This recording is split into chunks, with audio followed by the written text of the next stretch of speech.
இயேசு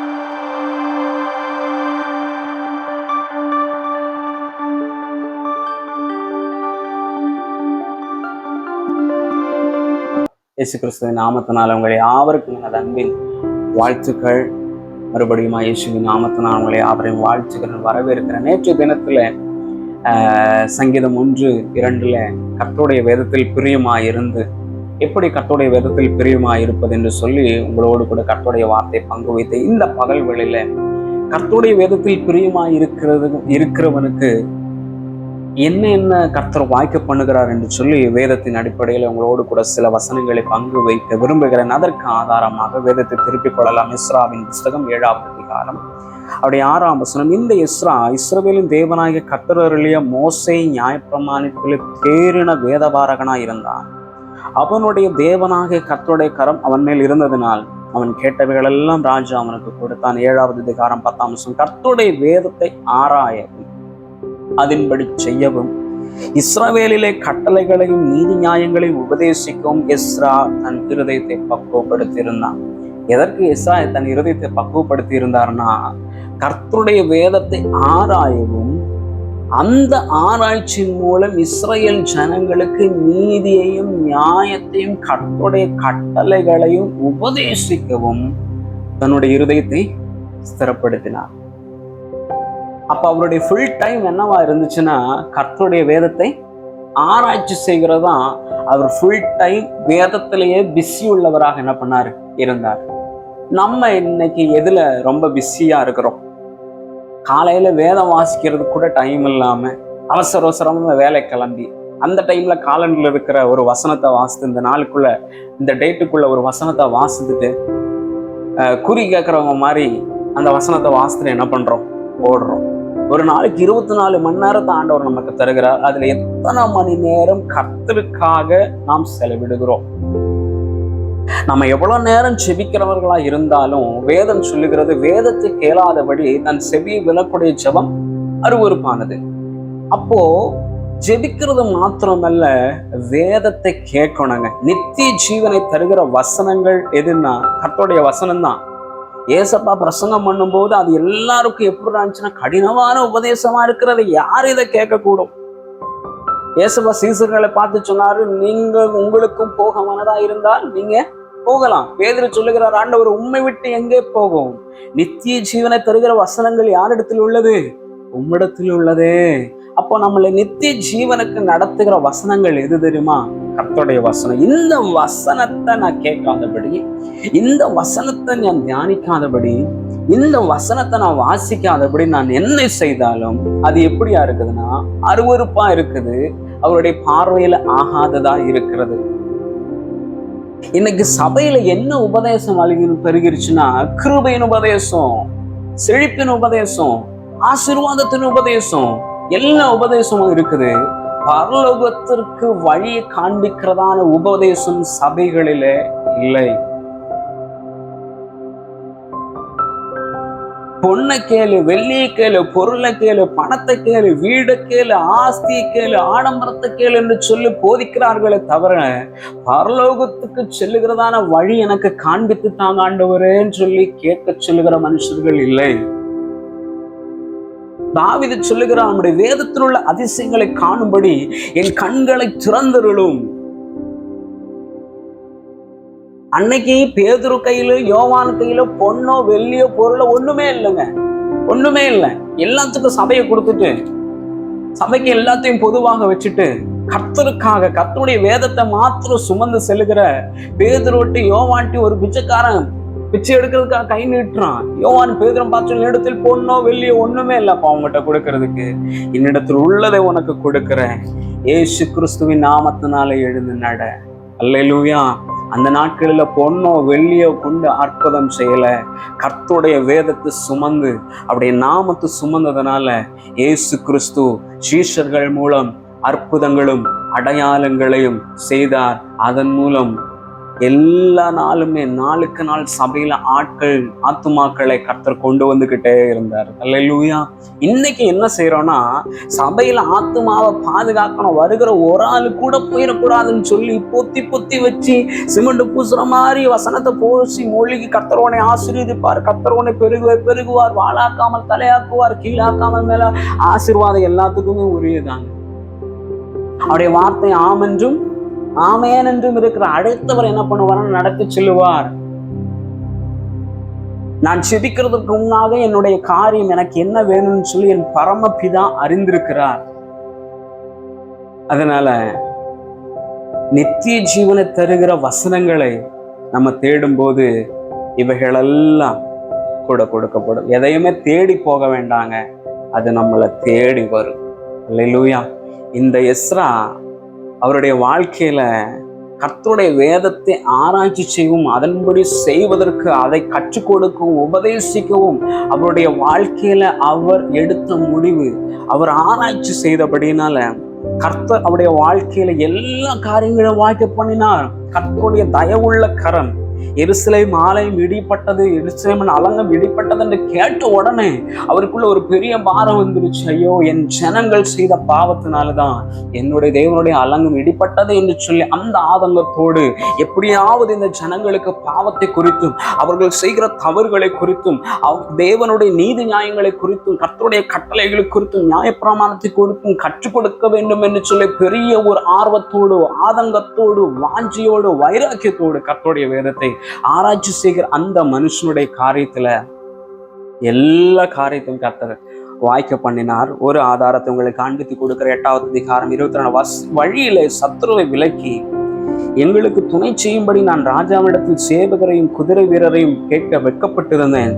எங்கள் தேவனுடைய கரம் தம்மை தேடுகிறவர்கள் எல்லார் மேலும் அவர்களுக்கு நன்மையா இருக்கிறது என்றும், அவருடைய வல்லமை, அவருடைய கோபம் அவரை விட்டு விலகிறவர்கள் எல்லார் மேலும் இருக்குது என்று நாங்கள் ராஜாவுக்கு சொல்லி இருந்தோம். அப்படியே நாங்கள் உபவாசம் பண்ணி எங்கள் தேவனிடத்தில் அதை தேடினோம். எங்கள் விண்ணப்பத்தை கேட்டருளினார். அல்லேலூயா. கேட்கறதுக்கு வெட்கப்பட்டுட்டு இருந்தாரு.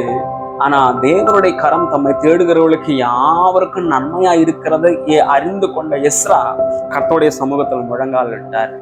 ஆண்டவரை நோக்கி பார்க்கும்போது ராஜா எஸ்ரா எதெல்லாம் கேட்டானோ அதை எல்லாவற்றையும் அவனுக்கு கொடுத்தார். அல்லேலூயா. பாருங்க, கர்த்தருடைய வசனத்தை அறிஞ்சதுனால தான் கர்த்தருடைய சமூகத்துல போய் உட்கார்ந்து கர்த்தரை தேடுவதற்கான இருதயத்தை ஆண்டவர் எஸ்ராவுக்கு கொடுத்தார். நம்ம வாழ்க்கையில வேத வாசிப்பு இல்லைன்னா, கர்த்தருடைய வேதத்தில் தியானிக்கலைன்னா, கர்த்தருடைய வார்த்தையை கேட்கலைன்னா, எது பாவம்னு நமக்கு தெரியாது, எது நல்ல வழின்னு நமக்கு தெரியாது, எது கெட்ட வழின்னு நமக்கு தெரியாது, எந்த வழியில போனா பரலோக ராஜ்யத்துல போக முடியும்னு நமக்கு என்ன பண்ணாது தெரியாது. அப்ப நமக்கு எல்லாவற்றையும் A to Z, இந்த பூமியில பிறந்ததிலிருந்து சாகர வரைக்கும், இந்த ஆத்மா பரலோக ராஜ்யம் போறதுக்கு வரைக்கும் இந்த ஆத்மாவை பாதுகாக்கிறது எதுதான்? கர்த்தருடைய வார்த்தை தான் நம்மளை பாதுகாக்கிறது. கர்த்தருடைய வார்த்தை தான். அதனால்தான் இயேசு கிறிஸ்து 40 நாள் உபவாசம் பண்ணி அவர் ஊழியத்திற்காக கடைசி நாட்கள்ல வரும்போது, பிசாசு சோதிக்கும் போது இயேசு கிறிஸ்து எதை வச்சு சாத்தானை ஜெயிச்சாருன்னா, வார்த்தையை கொண்டுதான் ஜெயிச்சாரு. கர்த்தருடைய வசனத்தை கொண்டுதான் சாத்தான் என்ன பண்ணாரு? ஜெயித்தாரு. அப்ப கர்த்தருடைய வசனம் நம்முடைய நாவிலும் நம்முடைய இருதயத்தில் இருக்கும்போது நம்மளை நெருக்கி ஏவுகிறதான பிசாசின் அதிகாரங்களையும், நம்மளை பாவத்தில் தள்ளுகிறதான பாவ கிரியைகளையும் கர்த்தருடைய வார்த்தை அடித்து போடும். அது நமக்கு உணர்த்தும், அது நம்மளோடு கூட பேசும். கர்த்தருடைய வார்த்தை கண்மலை உடைக்கிற சம்மட்டியை போல் இருக்கிறது. இந்த சரீரத்துக்கு எண்ணத்தை உடுத்தினாலும், இந்த எண்ணத்தை பார்த்து அழகு பார்த்தாலும் வேதம் சொல்லுகிறது, மாம்சம் எல்லாம் புல்லை போலவும் அதோடைய மகிமை எல்லாம் புல்லின் பூவை போலவும் இருக்குது. புல் எப்படி வளருது? அழகா வளரும். அது மாதிரிதான் மனுஷனுடைய மகிமை அப்படியே வளரும். நான் நல்ல ஷர்ட் போட்டிருக்கேன், நல்ல கலரா இருக்கிறேன், நல்ல ட்ரெஸ் இருக்குது, எனக்கு நல்ல ஆலை இருக்குது, எனக்கு நல்ல ஆத்மா இருக்கிறது, எனக்கு நல்ல ஆசீர்வாதம் இருக்குது, ஒண்ணுமே குறைவில்லை. ஆனா என்ன பண்ணிரும்? புல் விதிர்ந்து, புல் உலர்ந்து, மனுஷனுடைய மகிமை எல்லாம் என்ன பண்ணிருங்க? அழிஞ்சு போயிடும். ஆனா கர்த்தருடைய வசனமோ எந்தெந்தைக்கும் நிலை நிற்கும். நம்முடைய ஆத்துமாவை காப்பாற்றுகிறது கர்த்தருடைய வசனம் தான். அந்த வசனத்தை நம்ம கேட்டு அதன்படி வாழ்ந்தா மட்டும்தாங்க பரலோக ராஜ்யத்தில் போக முடியுமே. அல்லாமல் என்னை நோக்கி கர்த்தாவே கர்த்தாவே என்று கூப்பிடுகிற ஒரு நாளும் பரலோக ராஜ்யம் போக முடியாது. தள்ள குத்தி நின்னாலும் போக முடியாது. வேதத்தில் இல்லாதபடி அவுட் ஆஃப் காரியங்கள், வேதத்துல இருந்து வெளியே காரியங்களை நான் பேசினாலும் நீங்க என்கிட்ட கேட்கலாம். நான் பிரசங்கம் பண்ணுகிற எந்த வார்த்தைகள் வேதத்துல இல்லைன்னா நீங்க என்கிட்ட 100% தைரியமா கேட்கலாம். என்னுடைய நம்பரை நான் கீழே கொடுக்குறேன் டிஸ்கிரிப்ஷன்ல. நீங்க என்கிட்ட கூப்பிட்டு கேட்கலாம், தம்பி நீங்க பேசுனீங்கள் இந்த வார்த்தை, ஐயா நீங்க பேசுனீங்கள் இந்த வார்த்தை, இது தப்பா இருக்குது கேளுங்க, நாங்கள் அதற்கான விளக்கத்தை நான் உங்களுக்கு கொடுக்குறேன். கர்த்தருடைய வேதத்தை ஆராய்ச்சி செய்யுங்க. அது நலமானதை பிடித்து கொண்டு கர்த்தருடைய வார்த்தையை நம்ம வாழ்க்கையில அனுபவிக்க கர்த்தர் நம்முடைய வாழ்க்கையில உருமாற்றுகிறார். இஸ்ரா கர்த்தருடைய நியாயப்பிரமாணத்தை இஸ்ரேல் ஜனங்களுக்கு வாசிச்சு காட்டின போது அங்க என்ன நடந்துச்சு அப்படின்னு சொல்லி உங்களுக்கு நான் காண்பித்து கொடுக்கிறேன். நெகேமியாவின் புஸ்தகம் 8வது அதிகாரம் அதோடைய 3ஆம் வசனம்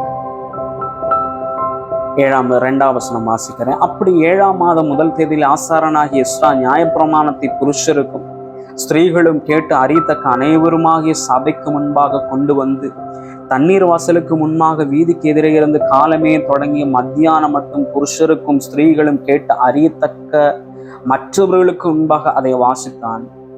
சகல ஜனங்களும் நியாயப்பிரமாண புஸ்தகத்திற்கு கவனமாய் செவி கொடுத்தார்கள். 10ஆம் வசனம் 9ஆம் வசனம். ஜனங்கள் எல்லாம் நியாயப்பிரமாணத்தின் வார்த்தைகளை கேட்ட போது அழுதபடியார் துர்ஷாத எண்ணப்பட்ட நெகேமியா வேதபாரனாகிய எஸ்ரா என்னும் ஆசாரின் ஜனங்களும் விளக்கி காட்டின லேவியரும் சகல ஜனங்கள் நோக்கி, இந்த நாள் உங்களுக்கு தேவனாய் கர்த்தருக்கு பரிசுத்தமான நாள், நீங்கள் துக்கப்படவும் அழவும் வேண்டாம். கவனி,